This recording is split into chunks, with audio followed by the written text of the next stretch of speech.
Hi everyone. I gather the idea is to have a little circle time to introduce ourselves. I'm Pete, and I'm from a place called Ramsbottom in the northwest of England. And it's a funny name, I know, but I believe, or rather I've been told, that it comes from the ramson, or the wild garlic that grows in the bottom of the valley. It actually has nothing to do with sheep's arses, I'm very glad to say. Basically, I got involved with something called Incredible Edible, which is a community gardening project about 10 years ago, because I came across their first ever Ramson Day, which we now hold every year. Basically, we get together, we forage for ramson, which is the wild garlic, and we make all sorts of foods from pesto to soup to flavored salts, flavored oils. We put it in bread. We make curry. We do all sorts of stuff with it. And we set up a stall in Ramsbottom, and the public come along and learn a little bit, taste a few things. And we encourage people to take seedlings so that they can plant it in their own garden if they wish. We always make them aware that it does spread, but it's quite slow, and that doesn't really worry me. I've always had it in my garden, because you can actually eat the whole plant. You can eat the bulb, you can eat the leaves, the stalk, the flowers, which are really pretty. You can use them as a garnish on top of salads, or put them on top of things like these things that you can now see in the slideshow. It's actually the cheese scones, and they've got like a little frosted cheese topping with that garnish. So yeah, there's loads of stuff that you can do with ramson, and it's really good for you. Like garlic is generally, it's good for your heart, but it's got loads of other really great properties as well. So that's really what got me into foraging, and what got me into Incredible Edible. And I mean, I've got loads that I want to talk about in terms of really simple things that I forage for, like nettles in my back garden. Obviously, the common one right now, or has been, is all the blackberries and everything else that's out right now. But I thought it'd be nice if everybody got into breakout rooms first and talked about their experiences with foraging and how they got into it, because I'm interested in all sorts of aspects, from the medicinal side of foraging, because I mean, a lot of these foods, I mean, I'm a big believer in food is medicine, but it's really good for you. So I love the idea of getting out in nature and taking my time to learn about the different plants and their uses. So it'd be really interesting to hear from other people. Okay. Yeah, all I was going to talk about really was the really common things, because it's a bit scary, some of the, learning about mushrooms, poisonous mushrooms and things, which can be a bit frightening. But actually, I really like the simple things. So things like nettles, and being able to make nettle tea. And you can steep it overnight, which just means leave it to soak, and you get a really strong infusion that way. And it's full of iron. It's really, really good for you. Great for your immune system. And then, working your way through the seasons, I like things like elderflower, which our Incredible Edible group all get together every year. We go picking elderflower, and then we make elderflower cordial and elderflower champagne. Which Pete, can I ask you a wee bit just before we skip on from nettles, because I'm just thinking nettles is something that we all see in different parts of the UK. Wherever we are, there's definitely going to be a nettle somewhere. And I've heard, I know that there are other people in the session here who have as little knowledge as me, so I don't feel uncomfortable asking. But I have tried to make things out of nettles, and they tasted disgusting, truthfully. So what am I doing wrong? And is it just the little baby head at the top, or what can you use from the nettle? Tell me more. Well, I mean, that is a good question. I mean, you're supposed to really use the very new shoots of the nettle. You don't want big leathery old leaves. However, that said, you can use the the seeds. So when they go into seed, the picture that you've got on the left, I think, is showing some of the nettle seeds.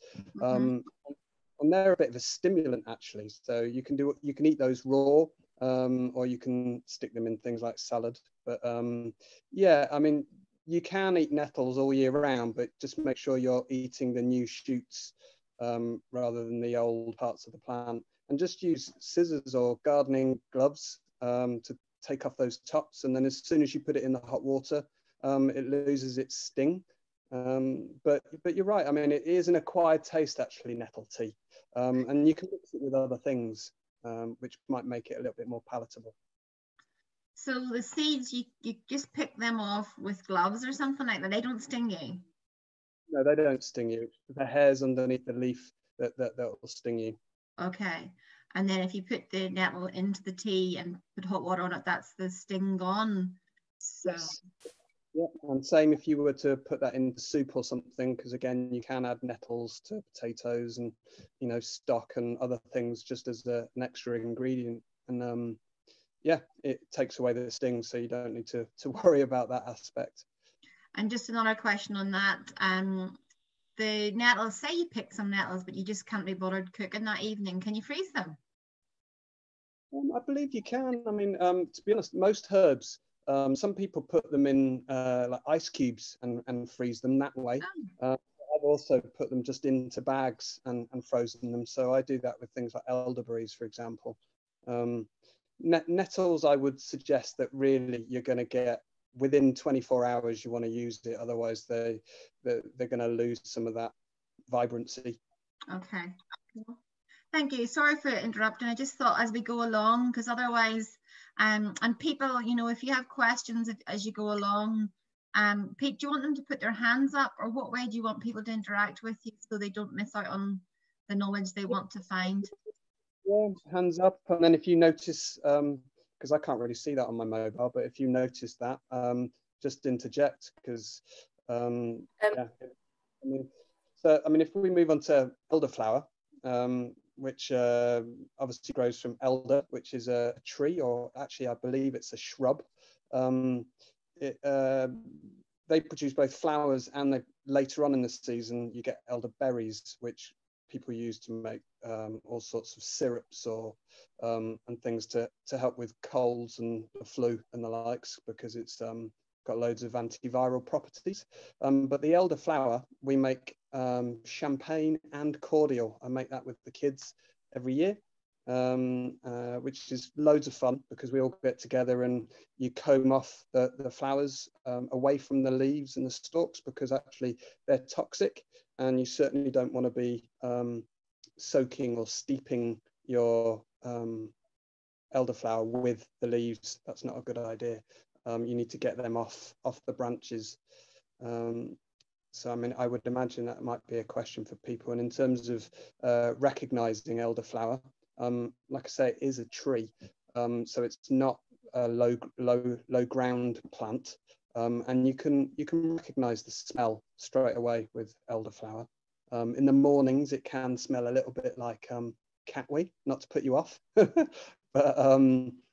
it's got very distinctive smell. I mean, I absolutely love the taste. It's like a summer in a drink, basically, for me. And once you've added, I mean, it's really simple to make cordial. Once you've added sugar, citric acid, which is essentially like lots and lots of lemons, and a load of chopped fruit like lemons and oranges, within sort of 24 hours, you've got your cordial ready to bottle up. The champagne takes a bit longer. You have to use something like either a brewer's yeast, like to make things like sparkling champagne, or you can do it naturally. You can use white wine and essentially turn the mixture that way. I tend to use some champagne yeast as well, just to make sure that everything's working as it's intended. But yeah, I mean, I just love the way that me and my friends, the rest of Incredible Edible Ramsbottom, we all get together and work together, and then enjoy the produce together afterwards. You know, because it takes a little bit of time really to comb those flowers off the branches. But we have a glass of wine, eat some crisps, put some music on, chat, and enjoy the community aspect of eating and drinking together. Pete, there's a few questions and a few comments coming in the chat. So my colleagues are keeping an eye on the chat. Is there anything you've picked up, folks, that we should draw attention to? I just noticed that Claire Crowley has put up a message to say, always pick your elderflower in the sun because it tastes much better flavour and smell if you can. In Northern Ireland, we don't always get enough sun to wait. But I did do that this summer, and I have to agree with you on that one. Did anybody pick up anything else in there? That is a really good point, actually, because people also and they're wrong to do this, is to wash them before you put them into your mixture. Basically, you're washing away all the pollen, which is a lot of what the flavour is that you're making use of. So yeah, you shouldn't. It's better when they're dry.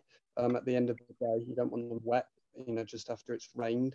So yeah, at the end of the day, it's better when it's been sunny and dry. That's a good point. Okay, good. So yes, carry on. Apologies. And just Paul's going to pick up on things on the chat. But folks, don't be shy. If you've got comments to make as you go along, this is a conversation, so don't feel too shy. Well, I mean, elderflower, as well as tasting amazing, is supposed to be good for all sorts of stuff. So just as the berries get used for, their antiviral properties for colds and coughs and such like, it's also used for things like hay fever, I believe, because of the fact that it's covered in pollen and it's getting you used to it. So it's a bit like eating local honey. You're ingesting some of that, so it helps your system get used to it. In terms of other plants that I like to make use of, the dandelion is a really good one. Again, that you'll find that in most back gardens, which is just really easy to recognize. They've got those dandelion with the teeth-like leaves. And you can use, again, lots of that plant. You can use the roots, so things like dandelion and burdock, that's how you would make that. You'd use the roots, but you can use the leaves in things like salad, or you can use the flowers in things like vegan honey. And I say it's vegan honey because there's no honey actually involved. It's just sugar and the flowers themselves. But again, like most plants, it's got all sorts of different properties. The leaves help aid digestion, and they've got antioxidant properties. Herbalists use the dandelion root to detoxify the liver, and the leaves help kidney function. So it's really good stuff to grab a few leaves and add it to a salad, because they are a bit bitter, the leaves. So again, you'd want to make sure it's fairly fresh, new leaves. You don't want some really old dandelion going into your salad. And Paul, Pete, what about that whole old expression that dandelions make you wet the bed? Where does that come from? Yeah, I mean, it's a diuretic. So yeah, I mean, it is it's one of the things that herbalists use to, if you've got urinary tract problems and things, that it's supposed to aid stuff like that. And yeah, it's supposed to increase the amount of urine that your body makes. So yeah, wetting the bed is something that might happen if you had tons and tons of it. We were always told that when we were children. I don't know about the rest of you. I see in the chat as well that someone has put something about teas and making teas and the different ways in which you can use. I've seen one here says sticky willy tea. What is that? Is that related to dandelions? That's Jack Jeffrey has posted that. No? Yeah, you can make tea with sticky willy. Again, it's got loads of great properties. Tea is such a great way, actually, to, I mean, originally, I think the idea was that we maybe all drink some tea together, because it's quite a nice way of working out the properties of what you're ingesting, because some things create, hot sensations, drying sensations. Some things are moistening, and it's a really good way of kind of appreciating and understanding what it is that you're taking in. And that way you're immediately kind of experiencing what that plant's properties are. And I can see Fiona here has put in something around dandelions being a great dye. And I remember when I was a child, we on Easter would have, boiled our eggs to roll them, but we dyed them with queen bushes and dandelions. So I'm with you, Fiona. It is a very good dye indeed. Because we always think of foraging from the point of view of food, but actually we forage for very different things, don't we? Absolutely. I mean, that brings me actually to something that we get tons of up on the hills just behind us. Holcombe Hill, it's called. We've got tons of what get called windberries or bilberries, which are a little bit like a blueberry, a miniature blueberry, and it can take you hours to. But the expression "combing the countryside," that's where that comes from, because people used to use like combs to try and take them off the plants. Oh. Time they were used for dyeing, they weren't really used for food. I mean, they taste great. Our local farm shop actually makes amazing wimberry pies, but yeah, it takes time to gather that stuff, so it's quite expensive. And I've got to be honest, I'm with there's an author that I really love called Robin Wall-Kimmerer, and she wrote a beautiful book called Braiding Sweetgrass, and she talks about the gift economy in that, and wild strawberries, and the fact that her dad, she always used to make a pie with wild strawberries for her dad, and if she ever saw them for sale, she was quite offended by that because of the fact it was a gift, that it wasn't something to be making money from, which makes a lot of sense to me. I mean, wild strawberries are fab. Again, it's a tradition that I have with my children. Every year we climb Holcombe Hill, and there's a little spot which is absolutely covered in wild strawberries. I mean, they're tiny.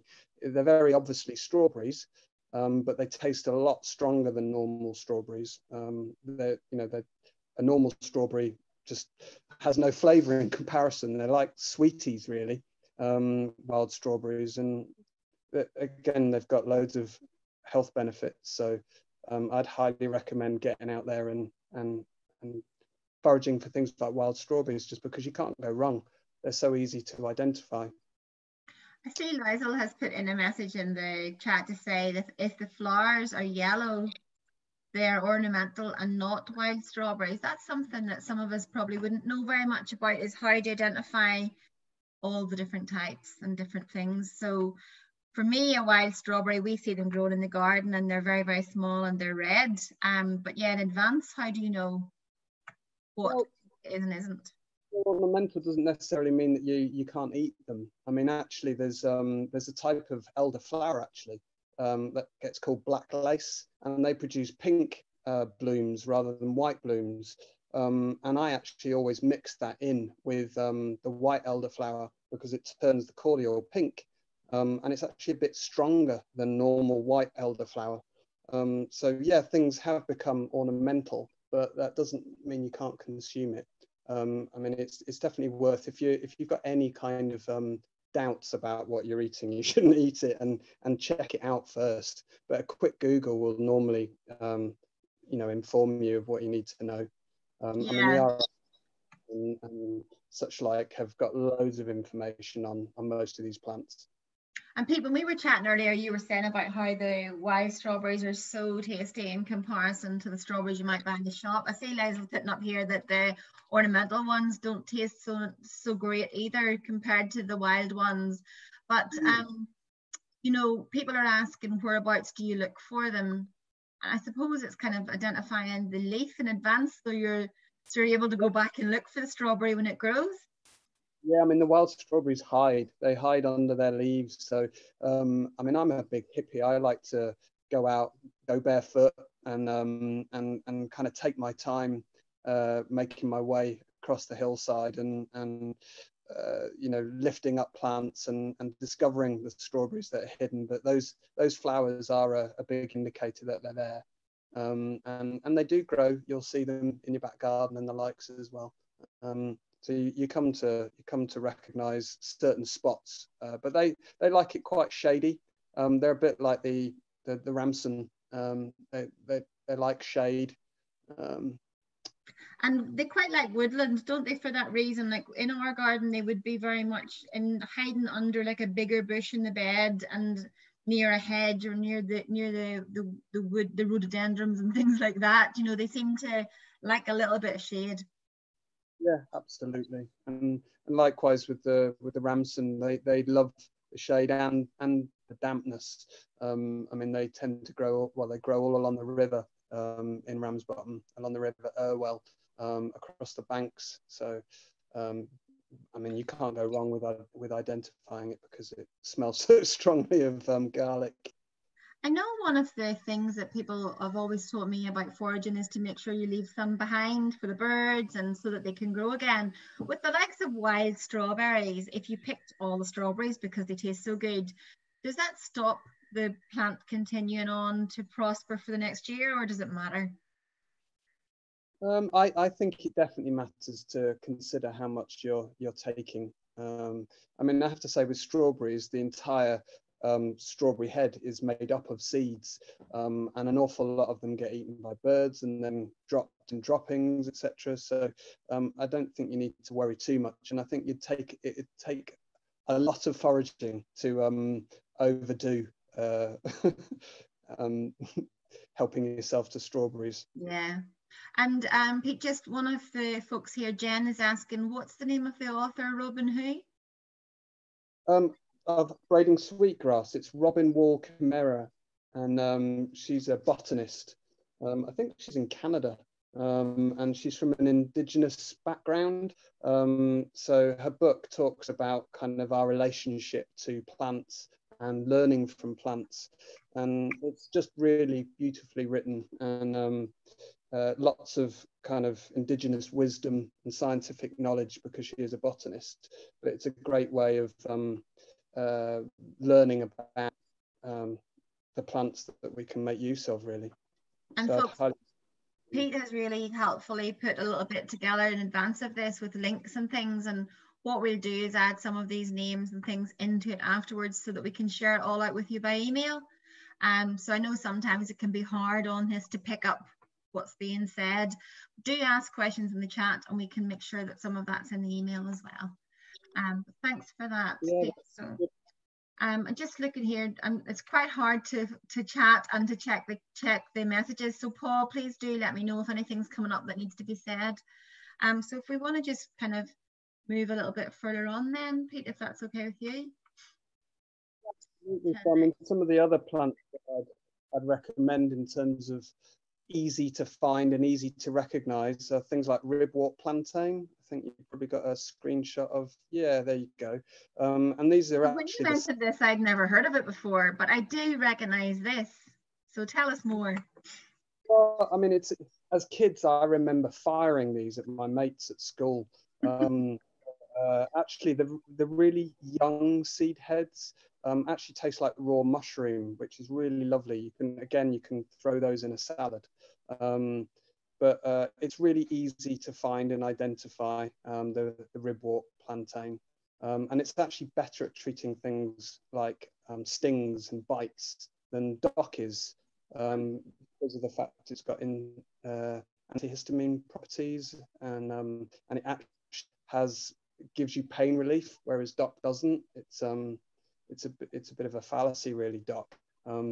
Whereas plantain has actually got loads of really good uses.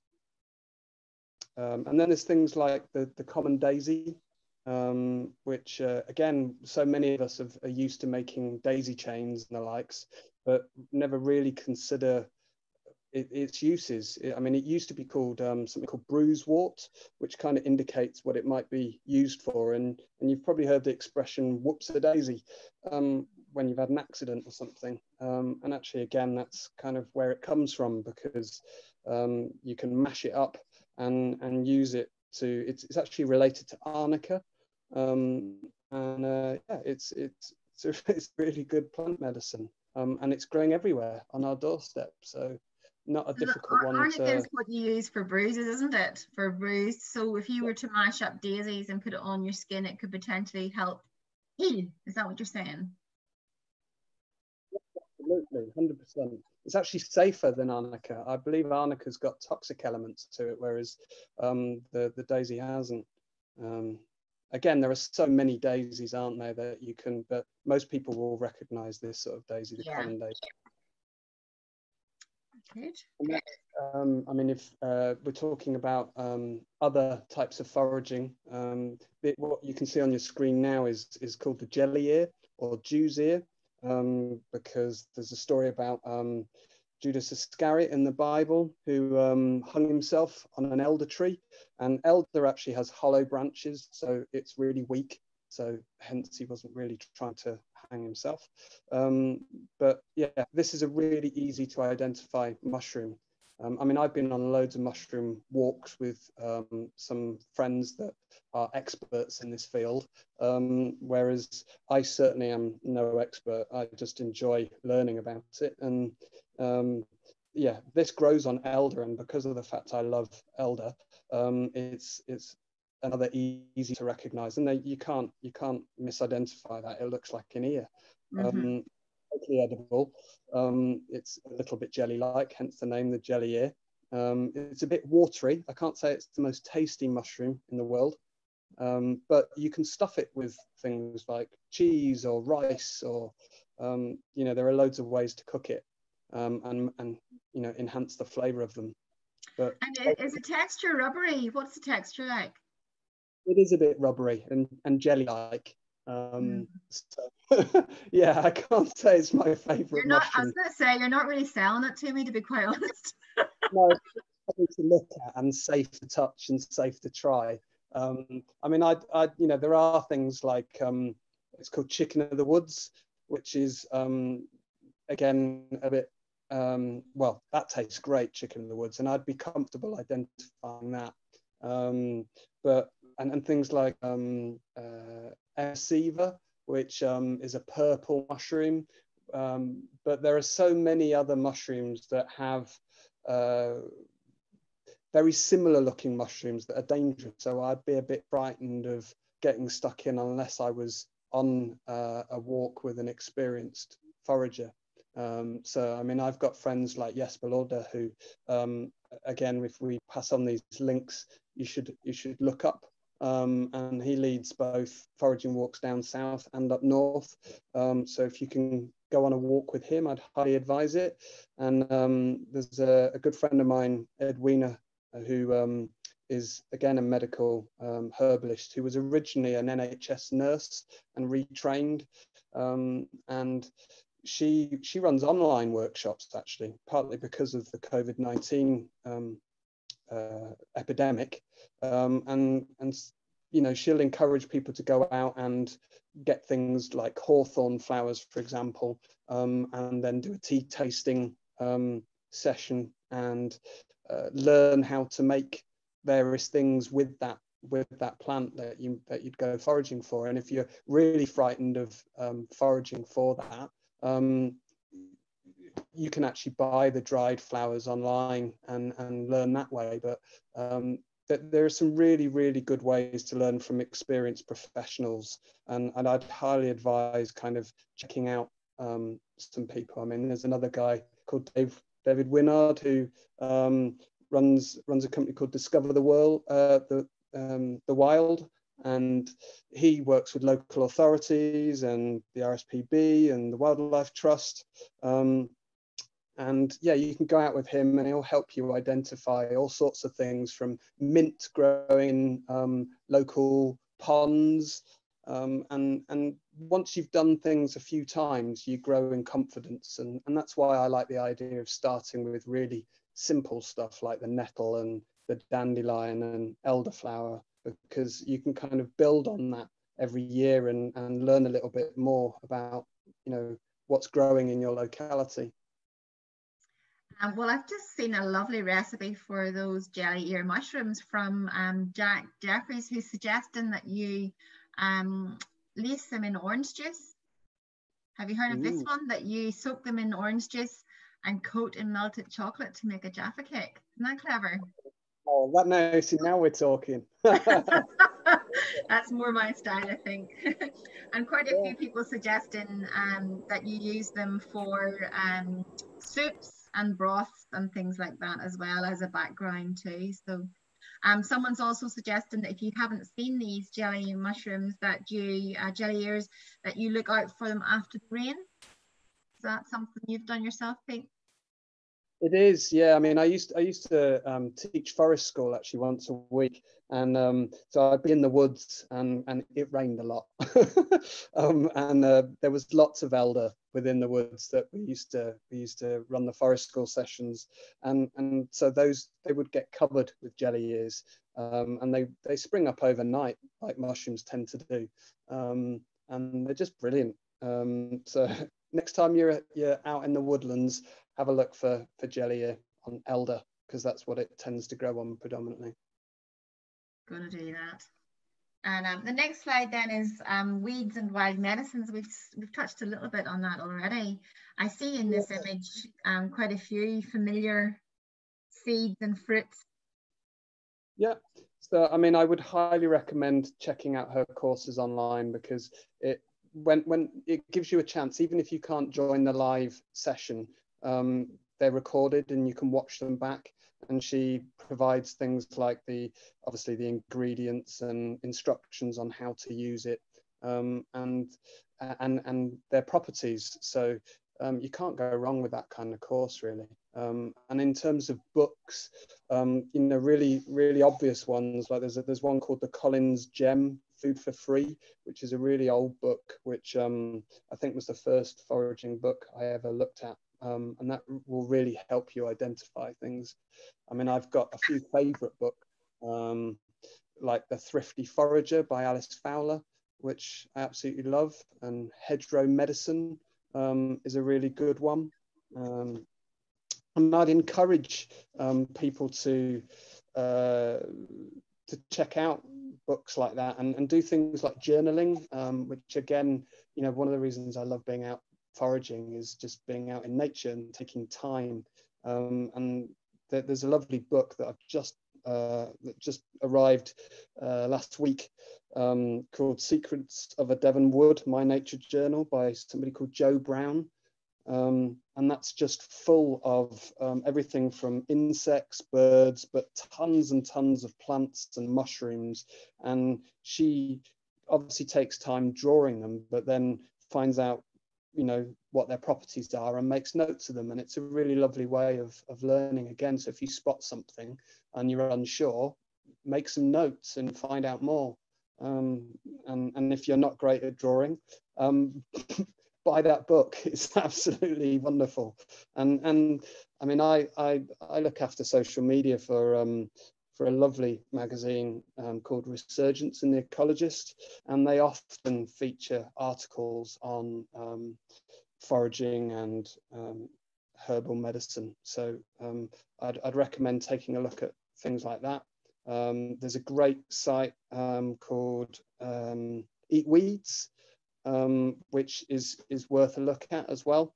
That's full of recipes. I mean, one of the things that I do on Ramson Day every year is I cook on a camping stove, and I just cook omelets. I've got rescue hens, ex-battery hens in my back garden, which roam around, and so I've got eggs, and literally making an omelette, chucking in some Ramson, the wild garlic, into that is so easy to do, and you've got a great tasting omelette.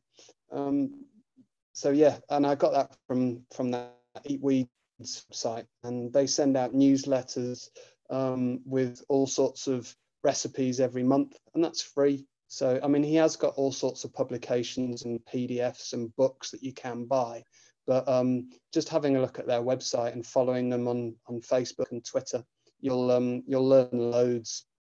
And there's there's another website called Grow, Forage, Cook, Ferment, which again gives you loads of information. I mean, that's one of the things that I like about Edwina too. She's a gut specialist, so she doesn't just focus on kind of herbal medicine per se. She looks at things like preserving food, and that helps the biome and your gut produce healthy bacteria. So a bit like when you buy a yogurt, probiotic yogurt. It's the same thing, and there are ways to kind of keep your body healthy by using old techniques, actually, which I just think is fascinating, ways of preserving food and actually helping keep yourself healthy. Pete, Ian Morris is asking, what is the name of the person who runs that website, Wild and that one that we just showed a photograph of? Hodgkinson. Say it again, sorry, we lost you at the start. Okay, it's Edwina Hodgkinson. Edwina Hodgkinson. Right. If you go, what's their address? It's okay, because we can show that website afterwards and then just have, you know, the people to find. There's just answering his question there, really. Yes. And she does have lots, so go ahead. That's one that she shares with another medicinal herbalist, and they run these workshops. And someone's just saying, what is the name of the person you mentioned that's good with guts? Yeah, that's Edwina. Edwina again. Okay. Have a look at wildmedicine.co.uk, and you'll see that there are all sorts of courses that they run. And they base that on the seasons as well, which is really lovely. So you can go and find out what's growing at that time of year and make use of it, which is just a brilliant way of learning. And of old ways of doing things. So she's researched all sorts of herbalists from the past, and you know, this stuff isn't new, is it? It's been going on for millennia. People have, you know, it used to happen a lot more, and it's kind of been lost, our knowledge of our local plants, and so really we kind of need to get a bit of that back. Yeah, I think you're right, because even if somebody's kind of generally interested but doesn't have enough knowledge, you know, isn't connected to an edible, incredible edible, or hasn't, you know, got the local connection. Somebody like me, I'm interested, but I don't have a strong knowledge, so I will show my children and my nieces and nephews little things that I know from my youth, that I learned from my great uncles or from my grandparents and my own parents, but that's few and far between. So is there, you know, you were saying earlier about how you are trying to encourage your young children to have this and take it forward. An Incredible Edible is a community gardening group, and none of us, well, most of us don't actually have any horticultural experience. We just want to get stuck in and learn, and that is the best way of learning, is having a go. I mean, if you look up Incredible Edible on the internet, you'll discover that there's about 120 groups, I think, in the UK, and there's about 700 worldwide. I believe we were the second group to get going, because it started just up the road from us in Todmorden. And a lady called Lynn Mather, she started our local group in Ramsbottom. And I joined in that first few months that they set up at that first ever Ram Sunday. So it's been going 10 years, and over those 10 years, I've learned things every year as we've gone along, and we've you know, got local foragers with knowledge to come and lead walks for us, and that's the best way of learning, is just getting stuck in. I love the way the young people are encouraging it too. I see Emma here saying that she takes her children foraging with her, and I know you mentioned earlier about your kids loving looking for the wild strawberries. That's one of the things I've noticed here in Northern Ireland, with, like, for instance, Clough do an Incredible Edible, and they have their big lunch every year. But also in September, they get everybody to bring their apples together, and they make apple juice or cider together. And I think that's one of the great things, is it's the sharing, the connection, and passing the information on. Like, even just in this chat, the amount of information that's been imparted to each other is just beautiful, really, isn't it? 100%. That's one of my favorite parts of it. We've actually just had we called it Apple Weekend, because of all the problems that we've got. We normally have an apple day, and we have it in our local park, because the first project we ever got given was our local council, Bury Council, got in touch with us and said that there was a dying orchard, a heritage orchard that was built in the 1900s by nuns. Really amazing place, and it really was just, it was like the the lost garden. It was hidden away. There was brambles climbing right up into the trees, and it was dying, this orchard. And we obviously happily took it over. And I mean, it's a stunning place. It really is. And we got some experts in to identify all these old heritage apples. And like I say, every year we have an apple day. And we make apple juice, we play games, the longest peel, apple bobbing. We make loads of different foods, a bit like Ramson Day, and try and raise funds to grow seeds and things for growing more things for the community. So we work with local schools and grow free food basically in public spaces. So everything from car parks to the community fire station and our local park. We've got areas where people can just go and pick either herbs or soft fruit, whether that's gooseberries or raspberries, strawberries. It's just a great way of encouraging people to get stuck in. And Pete, we've just had a little message in the chat from Jack and Timothy and Noah, who I think are the youngest folk in our audience today. I don't want to put them in the spot if they don't want to talk, but it would be lovely to hear from them. Yeah. What they love foraging for. I don't know, boys, if you're brave enough, are you, to speak?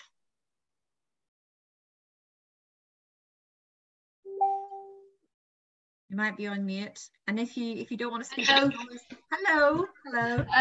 We like foraging elderberries and blackberries and hawthorn. And do you make cordials from them then? Or what do you make with the hawthorn? We make cordial, jams, and we've made shampoo out of conkers. Oh, tell us more.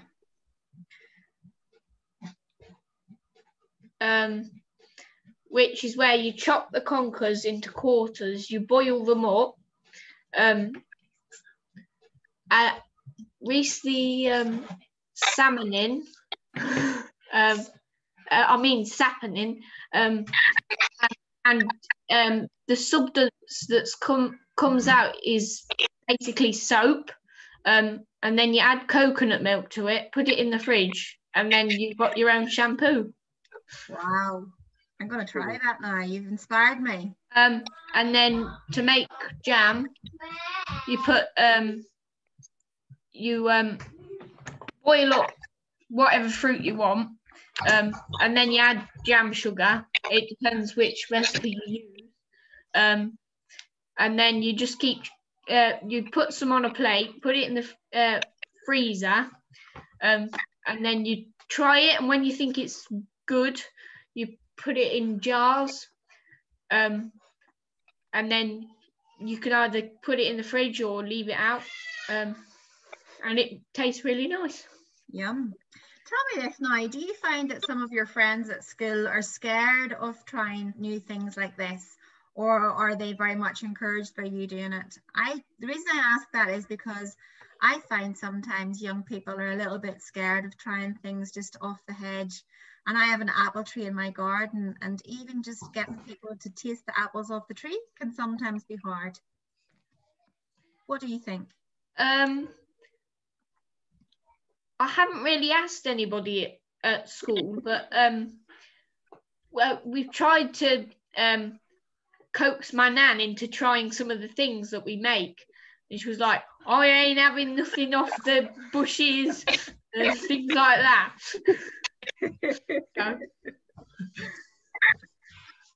Thank you very much for chatting with us. Pete, back to you then. That was lovely to hear from the boys. You see, that's just fab. I love that, and yeah, learning to make use of things like conkers. I've actually heard of that one. That's just brilliant. And yeah, that's the reason that I love Incredible Edible is the community side of it. It's just getting together with friends and family and learning about growing food or making use of the food that you foraged for. I never heard of making conker shampoo before, so I'm definitely going to look into that. And see, Ian Morris has put up on the chat that actually you can wash clothes with conkers. So I've never heard of that before either. Had you heard that, Pete? I have, yeah. I can't say I've had a go, but I have heard that you can do that. Yeah, he's just saying you get about 80 grams of dried smashed up conkers in a zip bag in your washing machine, and you use white vinegar as the conditioner. So again, something to try. Although my husband better not get told, because he would be a little bit like the boy's nan, I think. Less said, soon as mended. Joking apart, it does. I mean, you touched on it earlier, but actually thinking about your environment is important. You don't want to be foraging next to a road, for example, where there's loads of pollution and fumes, or where a dog might have weed. You want to make sure that it's fresh and not something nasty. There's a YouTube channel that we got this conker shampoo called Home is Where the Heart Is. And it's basically a family that shows you how to forage and what to forage and what you can make out of different things. Mommy, they tell you how to make hawthorn ketchup as well. Ooh, I've not tried that one yet. Yeah, it's on my list to do that. And just Claire's making an important comment there that, you know, obviously if you're roaming off the streets or off the roads onto the fields, you should have your landowner's permission for that. You don't want to get into trouble. Good point, Claire. And I'm just going to, I see a little friendly face there. I see Patricia Fleming. And I know her because Patricia was one of our walkers in Northern Ireland when we did the big walk. Now, Patricia, I saw you on Facebook the other night with Women's Tech, which is a group of women in Belfast who help teach women skills that would be traditionally for the men. So they have a hashtag, not just for the boys. And I saw you out foraging, did I, in your local area the other night, Patricia, with the ladies. Tell us more. Well, we had to rethink how we do things because of COVID. It's very hard to deliver DIY and stuff. So we did this health and nature course. So they did two weeks of foraging. We had to pull it now for 2 weeks because of COVID. But last week we went round Belfast Castle and we're talking about tea. I had walnut leaf tea and it was beautiful. And I was out this morning and I was able to show my nephew and my sister how to take the nettle seeds and eat them. So we were sitting and walking along the towpath using our nettle, or eating our nettle seeds. The women were passionate, they loved it. It was really, really good. So it's probably something that we're going to bring forward and, you know, incorporate it into our training, you know, to do sort of around health and nature. We do fermenting as well as part of that course. So there's a girl comes in and demonstrates how to ferment. And yeah, it's a very popular, very good course. The foraging, I just learned so much. I'm like yourself, Grania, very new to it, but loving it, you know. And this year I got backyard hens like yourself, Phil, or Pete, and just sort of, you know, getting into getting food for free and just nature and that kind of thing. So it's really good. Thanks very much. Pete, I was just thinking there as well, you know, when we were talking in our last session, one of the things I forgot to say was, like, I live quite close to the coast, and I wondered, had you any experience, because one of the things that I saw several years ago was that somebody made potato bread with leftover potatoes. It's a really tasty Irish, you know, recipe, potato bread. But that people in the kind of September, October time put small amounts of seaweed into their potato bread to help their nourishment and their, I suppose, like their health in the winter. And I was thinking, just because we're all over the UK and beyond, actually lava bread and the seaweeds in Wales might be an interest. Just, do you have much knowledge, or have you done anything like that before? I've never used seaweed, but I'm not particularly near the sea. But absolutely, I try everything. I've tried beetroot in the sourdough I make. I put apple in it. I put various different herbs from rosemary to coriander. There's so many things that you can chuck into bread and try. So seaweed sounds like a good one.